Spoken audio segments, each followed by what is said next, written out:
Welcome back to Trailer Park Cooking. I'm Genie B Delishus, and today we're going to be making beer-battered catfish and crawfish over French fries. Let's get started.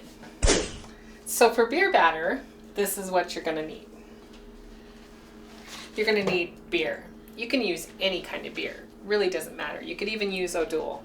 The alcohol cooks off when it's deep fried, so it doesn't matter. It's just the flavor that we really want. Garlic salt, garlic powder, master ingredients Cajun seasoning, a package of tempura batter, flour, probably about a cup, and the oil to fry everything in. So I'm going to start off by dumping the package of tempura into a bowl. We're going to need about a half a teaspoon of garlic salt, half a teaspoon of garlic powder,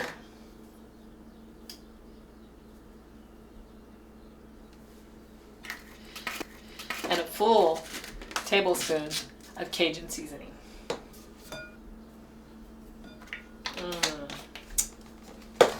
About a cup of flour.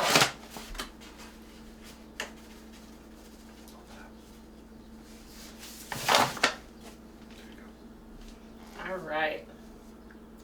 Once we have all the dry ingredients in, we're going to mix them together, like so. All right. Now we add the liquid, which is the beer.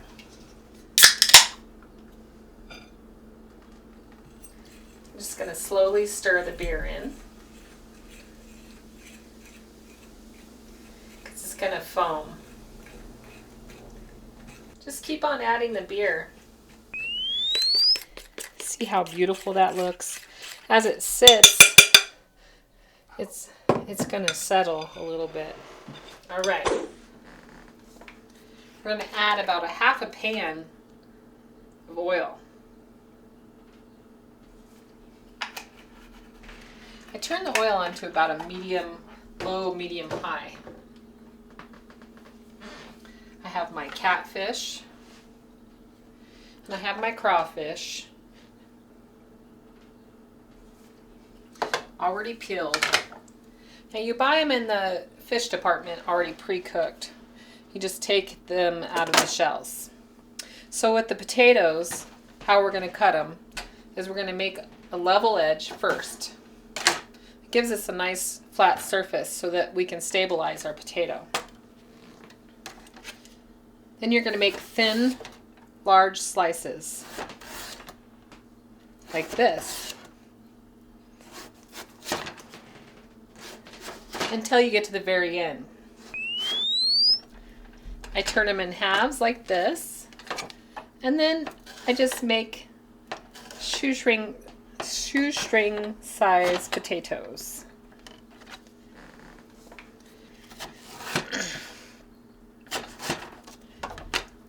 That's what they look like. Once you get them all cut up, you're going to put them on a paper towel so that you can take all the extra starch off of them before you fry them in the pan. So I have my paper towel. I'm just going to transfer the potatoes over there.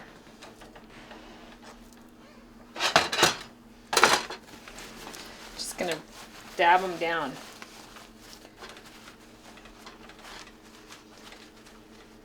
It helps get the extra starch that's starting to leak out of them. All right, the oil is hot enough to start frying these fries. But while we're frying these fries, we want to preheat our oven to about 350. Between 300, so about 325, I should say. So we have our French fries here. A little bit at a time.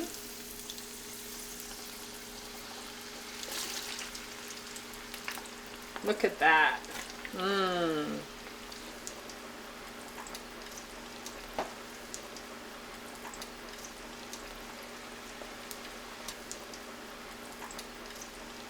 Okay, so if your grease starts to boil up like you saw just now, you saw how I picked up the spoon and placed it in the pan.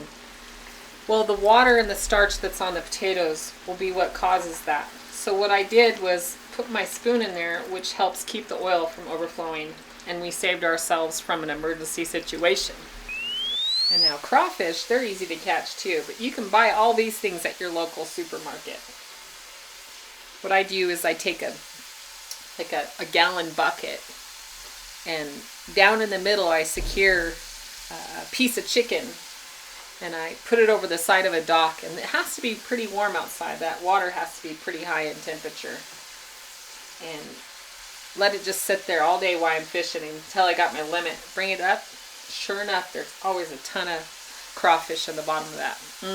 Crawfish are so good. They're like freshwater lobsters. All right, now that this batch of fries is ready, we can put them on our draining pan. Gets all that extra grease off. Then we're going to sprinkle some Cajun seasoning, salt, put them in the oven while we're cooking up the rest of our fries. This will help continue the crisping process that we like in our French fries. We're going to sprinkle some Cajun seasoning on our French fries.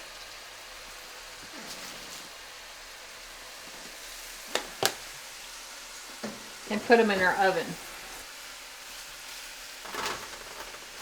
Try to make them a little bit of a single layer.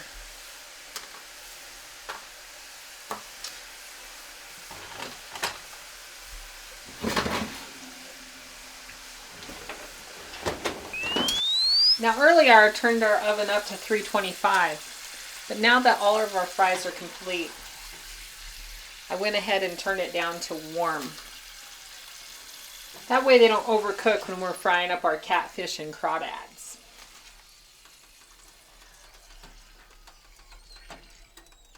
Now with our catfish, I'm just going to take one piece at a time, dip it into our beer batter,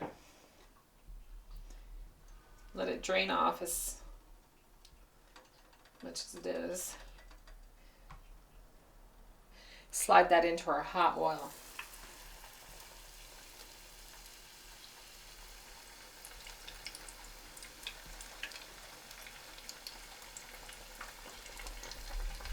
Now we're going to let those cook until they turn golden brown. Because it's a nice thin fish, it'll cook up pretty quickly. The nice thing about catfish is there's not very many bones in them.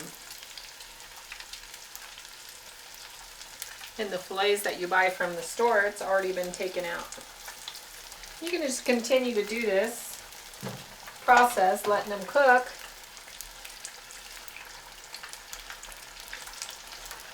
Keeping an eye on them so they don't overcook. It looks like our first batch of catfish is about ready. Look at how nice and golden brown they are.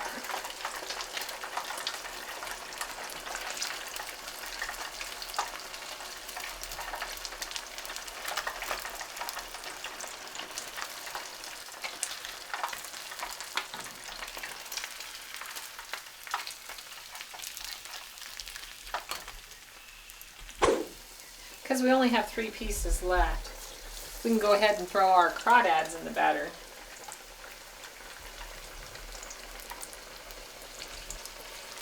Because they're so small, I'm just going to scoop them out. Just shake off a little bit of the excess.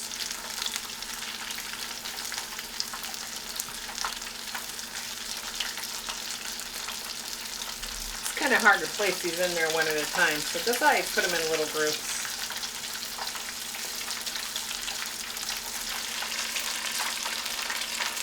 You work so hard getting all these crawdads.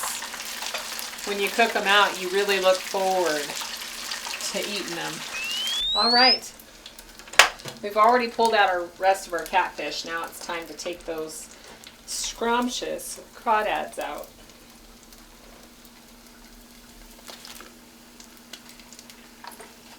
Make sure you turn off your oil. I've had me a few kitchen fires myself, so. Okay, now while those are cooling, throw a little bit of salt on everything. and some Cajun seasoning.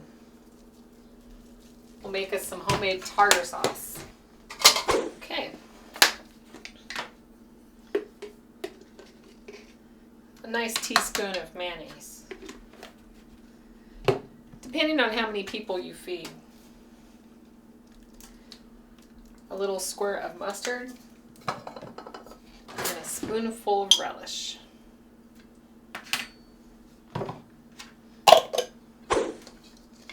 Add a little bit of your Cajun seasoning and then just mix. All right.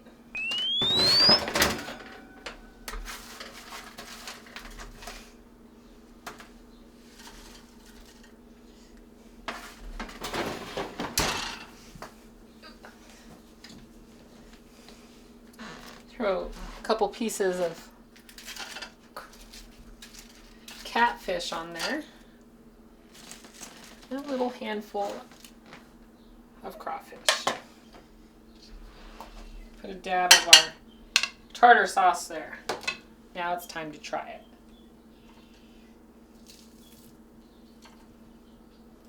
I'm going to try the crawfish first.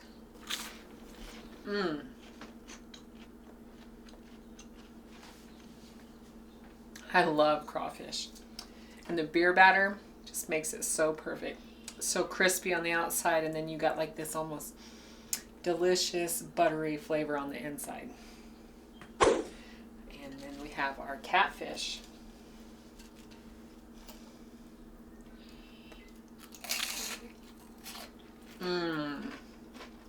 Wow. Delicious. Wow. Thank you for watching Trailer Park Cookin'. I'm Genie B. Delishus. Join me next time for another great recipe. See y'all.